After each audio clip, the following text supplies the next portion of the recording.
જિલ્લાના થાનમાં એક અકસ્માત બાદ યુવકના પોસ્ટમોર્ટમમાં થયેલા વિલંબને લઈને ભારે વિવાદ સર્જાયો છે।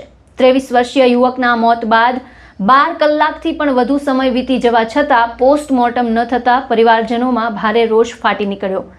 આક્રોશિત લોકો થાન પોલીસ મથક પહોંચ્યા અને જવાબદારો સામે કાર્યવાહી કરવાની માંગ ઉઠાવી। આ સમગ્ર ઘટનાની વાત કરીએ તો સુરેન્દ્રનગર જિલ્લાના થાન વાગડિયા રોડ પર થયેલા અકસ્માતમાં નળખંભા ગામના 23 વર્ષીય યુવકનું દુઃખદ મોત થયું હતું।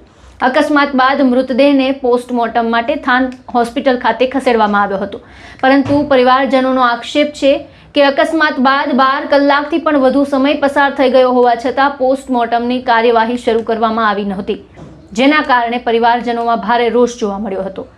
પરિવારજનોનો આરોપ છે કે પોલીસ અને હોસ્પિટલ તંત્ર વચ્ચે સંકલનના અભાવના કારણે મૃતદેહ લાંબા સમય સુધી હોસ્પિટલમાં જ પડ્યો રહ્યો, જેના કારણે તેમને ભારે હાલાકીનો સામનો કરવો પડ્યો। પરિવારજનોએ જવાબદાર અધિકારીઓ સામે કાર્યવાહી કરવાની પણ માંગ કરી છે। મામલાની જાણ થતાં નળખંભા ગામ સહિત આસપાસના વિસ્તારમાંથી લોકો થાન પોલીસ મથકે ઉમટી પડ્યા હતા। મોટી સંખ્યામાં એકત્ર થયેલા લોકોએ તંત્ર સામે નારાજગી વ્યક્ત કરી અને તાત્કાલિક પોસ્ટમોર્ટમની કાર્યવાહી પૂર્ણ કરવાની માંગ ઉઠાવી હતી। પ્રશ્ન એવો હતો કે કાલે અમારા નળખંભા ગામનો 23 વર્ષનો યુવાન 11 વાગ્યે આપણે ચાંદલિયા પાસે એક્સિડન્ટનો બનાવ બનેલો। હવે અત્યારે આપણે 12 કલાક જેવી થવા આવી છે।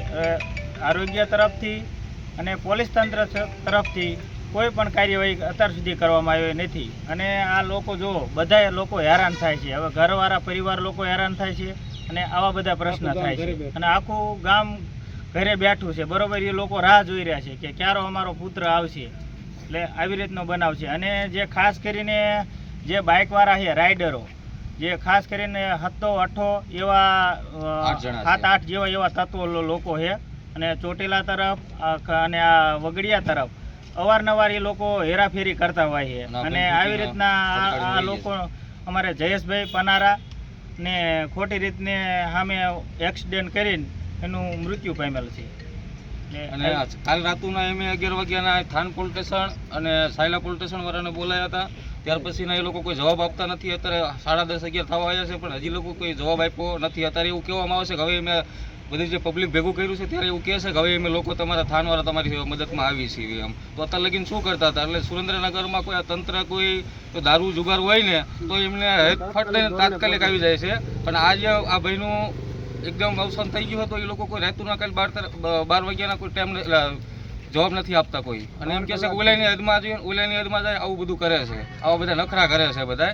એટલે એસપી સાહેબને, ડીવાયએસપી સાહેબને જે કંઈ ચોટીલા ડીવાયએસપી લાગતા હોય ને અને સરકારી અધિકારીનો ત્યાં સરકારી હોસ્પિટલમાં કાલે એક બેન આવ્યા હતા, એ અમારા સમાજના હતા, પણ એ બેનને કહી દીધો સોશિયલ મીડિયાના માધ્યમથી કે તમે આશીર્વાદ હોસ્પિટલમાં જે નોકરી કરો છો ને એ તમારું ત્યાં રાખજો। આ ભાઈ કોઈ દારૂ પીધેલો નહોતો, આજે મૃત્યુ પામેલો છે। એ ભાઈને એવું કહેવામાં આવ્યું હતું કે દારૂ પીને આવ્યો હતો, એટલે નીતાબેન કરીને કહેતા હતા ને, શું નામ હતું? હા, એમનો ભાણો હતો સામેવાળો। એટલે આવી રીતે જે ગુના કરે છે એ લોકોને બચાવવાની કોશિશ કરે છે। એટલે થાન પોલીસને ફરજિયાત એમ કહેવી છે, એસપી સાહેબને એમ રજૂઆત કરવી છે કે અમે કાલ રાતના એસપી સાહેબને રાતે 12 વાગ્યે પણ ફોન કર્યા હતા, એસપી સાહેબે ફોન નથી, અત્યારે વાત થઈ કહે છે કે આવી છે, હજી લગી કોઈ આવ્યું નથી। આ સમગ્ર ઘટનાએ હોસ્પિટલ અને પોલીસ તંત્રની કામગીરી સામે અનેક સવાલ ઊભા કર્યા છે। અકસ્માત જેવી સંવેદનશીલ ઘટનામાં જો પોસ્ટમોર્ટમ જેવી જરૂરી પ્રક્રિયામાં આટલો વિલંબ થાય તો મૃતકના પરિવારને માનસિક યાતના ભોગવવી પડી છે। હવે જોવાનું એ રહેશે કે તંત્ર આ મામલે શું સ્પષ્ટતા કરે છે અને જવાબદારો સામે કોઈ કાર્યવાહી કરવામાં આવે છે કે કેમ।